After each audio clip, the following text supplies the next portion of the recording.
Hello and welcome to my Minecraft tutorial. This is episode number 2, and we are going to go outside after having spent our first night here in the hidey hole. Survived our first night after... Oh, hi! Oh, close that door. Hold on. There's a burning skeleton out front. Didn't happen to see him. Okay, he's gone now. He burned up. So, yeah. Oh, gosh, a creeper. Hold on. Close that door. Close the door. It is dangerous out there. So hopefully we can get through this intro and get out without getting blowed up. Wow, I did not expect this so early in the morning, but you do have to expect the unexpected because the monsters that came out last night while we were hiding here in our hidey hole, which by the way I have expanded quite a bit, as you can see, do remain. They do remain, at least for a little while. The undead will burn up like that skeleton did there, as well as zombies, but creepers do not burn up in a day, so they should just be avoided at all costs. They are way too dangerous for us to mess with at this time, but we can take them on when we get a bow, because they do explode when you get close, so we need a ranged weapon. We got an arrow from that skeleton, so that's kind of nice, but unfortunately we need a bow to shoot it, because twang, that doesn't really cut it, does it? Twang! No, not so much. Alright, let's get back inside. That creeper over there. Oh, here he comes. Okay, I was going to say he hasn't seen us. Oh gosh, somebody's trying to shoot at him. There's another skeleton over here. Guys, you're messing up my tutorial. This was not the plan today. Oh, whoa. Oh, this is not good. He's running cover for the creeper. Okay, we don't have a choice now. We have to take this creeper down. They sizzle a little bit. They're kind of like a rattlesnake. They give you a tiny bit of a warning. And then they explode, so you gotta kind of stay out of this view. So today, we were going to focus on food. Did I get him? Oh, no. Oh, you're a little tricky. Got him that time.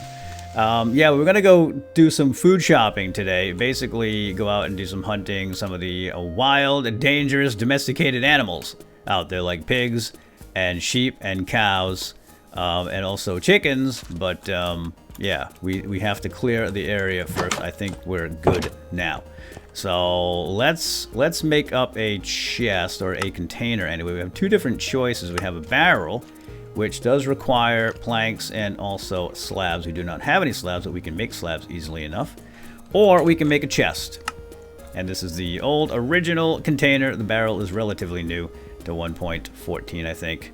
I say we make the barrel because it is newer and it's kind of cool and you can stack them. But we have to make the slabs first, and slabs are very easy. It's just 3 planks in a row. You can actually do that with stone too. But we're going to make the wooden planks because that's what the recipe calls for. And then you go like so, and then a plank, not a plank, a oak slab, and there's our barrel.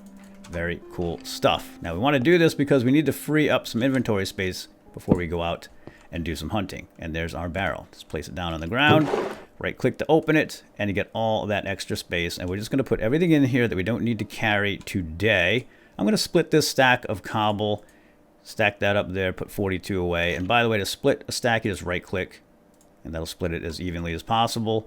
And we're going to shift left click that to store it in the barrel. Quick and easy. Like, there we go. All right, I think we're ready to rock and roll. I'm going to carry the bones just in case we run into any wolves out there. We might be able to tame them. And it would be awesome to have a companion. Because wolves, creeper.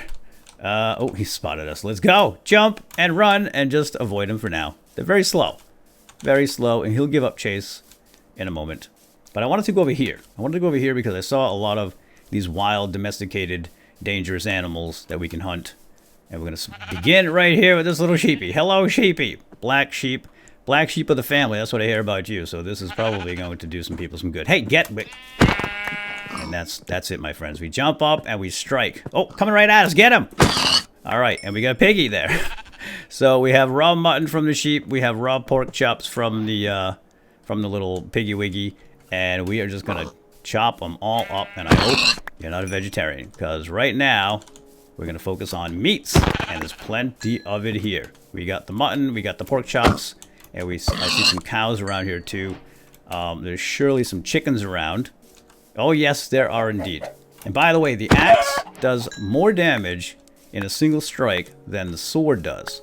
In fact, it does, let's close that down, it does 9 attack damage as opposed to the sword, which does 5. Now it's a little slower, obviously, but you can kill these guys in one strike. Just like so. Put them out of their misery quick. We're all very humane here.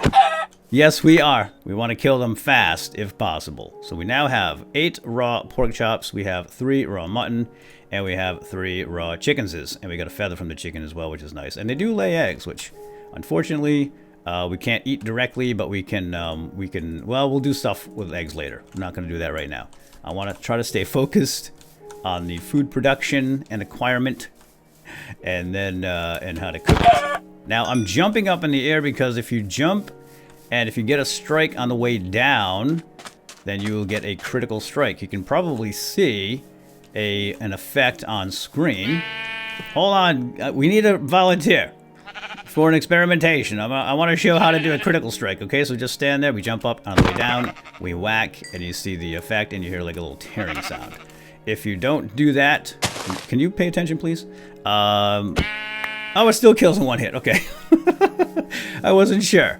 Like I said, we try to do things humanely here and try to put them out of their misery quickly. Oh, a donkey. Which we will hopefully tame later. So, yeah.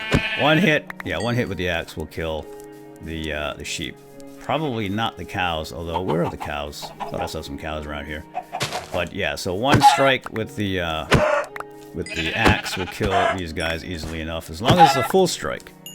Alright, let's see what we got now. 10 raw mutton, 8 pork chops, and 7 chicken meats, and I was hoping for cow. I wanted a full smorgasbord here, but unfortunately I don't see any cows around. I thought I saw some, but we're already running low on time, especially since we ran into that trouble this morning with all the critters outside. But what we'll do is run over here and maybe kill some chickens on the way. Of course, they're all spies. No one's really going to miss them. And you know what we can do? Let's head over to the desert, because bunny wabbits spawn in deserts, and they also drop meat. Oh, there's one right there. But they are fast. They run away, unlike the other animals that kind of stand around like ding-dongs and wait for you to slaughter them. Oh, so sorry, a little squeaker. And they're fast, and they jump, and oh, would you just stand still? Shh, I got one right here. I think we can sneak up on him. He doesn't even see us. Wham! Oh, you little... Don't jump in the water. I'm not going down there for that guy. Alright, well, tell you what. Looks like we're not going to have any wabbit meat because we got to get back. The sun is... oh, yeah, it's dropping fast. And I want to get some of this stuff done before we head inside. Ooh, hold on. Here's one. There he goes. Oh, they're too fast.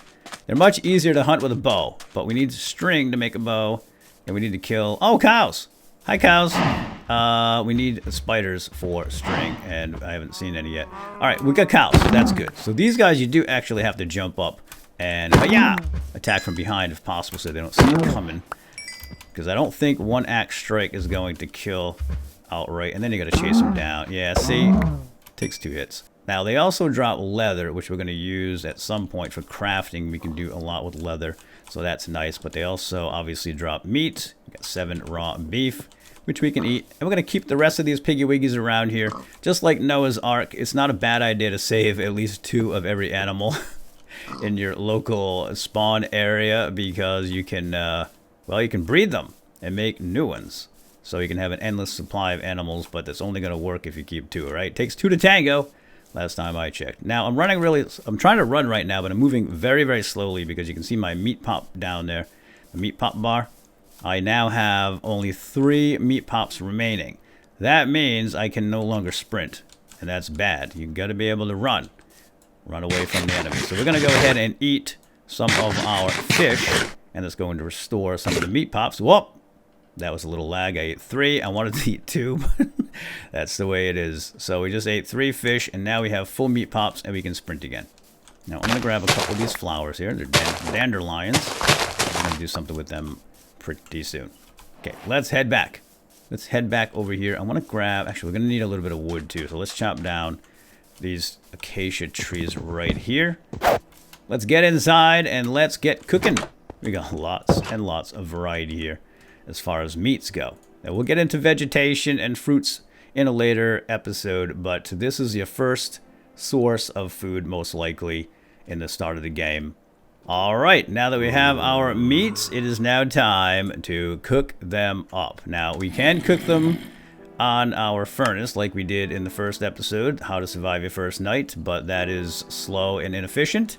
So we're going to make one of the cooking devices. Actually, we're going to make both of them, but we're going to start with the smoker, which is this fella right here, which requires a furnace and then 4 logs of pretty much any kind. So we have acacia wood. That'll work perfectly fine. Hello? Looks like we have some visitors. Zombies. It's okay. We're safe and sound in here. 110%. So let's go ahead and make up a new furnace so we can leave our old furnace, because that will be used for other things that the smoker cannot do. So we'll make up a new one, and there we go. A smoker. Let's slap that guy down right here. It's beautiful. We'll open it up. Looks just like the furnace inside. We provide fuel down here, and then whatever you want to cook up in this top slot. And in this case, we're going to do 8 raw pork chops. So we're going to get some bacon cooked up right away. And look how much faster this thing is as opposed to the furnace. It's about half the time to cook. I think it's 5 seconds as opposed to 10. It does burn through fuel faster though, so it's still 1 coal or charcoal to 8 pieces of food. So it's the same ratio, it just cooks faster, so you can eat on the run when you're hungry. And unfortunately, we're not hungry right now because I ate all that fish. And there we go. We now have 8 cooked pork chops. Let's go ahead and cook up. Let's do the chickens as well. I don't want to use up all my coal. So while that's cooking up, the other device that we can cook on will be a campfire. So there it is right there, very easy to make. And that is going to require 1 coal. And I'm going to do this the old-fashioned way from memory. It's always a good idea to know the recipes from heart in case you lose your little smartphone here. Kids these days, you got it too easy with your GPSs. Anyway, I digress. But there is the campfire, the acacia logs, the kindling, and then the coal here to start the thing up. And there we go. We now have a campfire, which comes fully equipped with flame. Look at it. In my hands, you can see it burning. And we're going to put it right here in the corner and stand back, because it will burn. Now, the smoke is a problem, because we're going to suffer from asphyxiation in here, or smoke inhalation, so we're going to let that out. We don't actually have to let the smoke out. We're not going to die, but I would prefer to let that smoke out and let it go. Set it free. I think that ought to do. Now, careful, because this will burn. Ow! See, I told you. Ow! Does a little bit of damage to us and also monsters, which is going to be great. However, it does not burn items, unlike some other flames. See that? Check it out. Very, very good. We got 7 raw beef, and we can cook on the campfire. It's super inefficient, but it is free, because that fire burns forever. It will not go out unless you put it out explicitly by pouring some water on it. But it will burn forever, and it will cook up to 4 pieces of food on it. Ow! And you too, if you get too close. That scared the heck out of me. It didn't seem like I was that close. But it's really slow. It's really slow. It takes about 30 seconds, I think, to cook all of these pieces, but it's going to be worth the wait because it's freshly grilled on fire. Oh my gosh. Look at that. Where'd it go? 4 steaks. Cooked right here on the Barbie. Does not get any better than that. And let's cook up the rest. Yeah, so this is all free. We can also put some mutton on there too. You can mix and match. No big deal. The last thing, before we go for the day, we should make a bed. A bed is very, very simple to make. Let's go ahead and break down those logs into acacia planks. A bed is essentially 3 planks like so, and then wool above. It's a nice, cozy, soft, woolly bed, and it'll be the color of the wool that you use. So if you want to change the color of your bed, you can do that with flowers to get dye. And there's a yellow dye right there. We're going to make 3 yellow dyes, and then we can dye the white wool into yellow wool. And we're going to make a nice yellow bed. Little trivia for you. Beds used to be only 1 color, just red. You didn't have a choice. So it's nice to have choices, right? There we go. We got our bed. And a new recipe. Oop, grab that mutton off the floor. 5-second rule, right? Yeah, I think it was there for a little longer, but that's okay. Alright, so now we can place the bed down on the floor and try to sleep. And there we go, sweet dreams. And we set our spawn point right here. Fortunately, it was still just dark enough because you cannot sleep during the day. Nor can you sleep when monsters are around, but I guess they were far enough that that did not make any difference, which is great. So now we have a spawn point, so if we do happen to croak, we will respawn right here in the hidey hole, nice and safe. But anything we're carrying will end up dropping wherever we die, but we'll talk about death in another episode. This episode was about life and food and hunting and fun stuff. We'll talk about the sad stuff another time. Look at all that lovely meat. Mutton, pork chops, chicken, and steak. So yes, I'm sorry vegetarians, you're just gonna have to wait till the farming episode. But for now, this will be your first choice in food, most likely, this early in the game, because it's very prevalent. Plenty of little critters out there to kill and eat. And now that our food has been taken care of, we can move into some other areas in the next episode. So hope you enjoyed this one, and we'll see you next time. Have a good day. Bye-bye.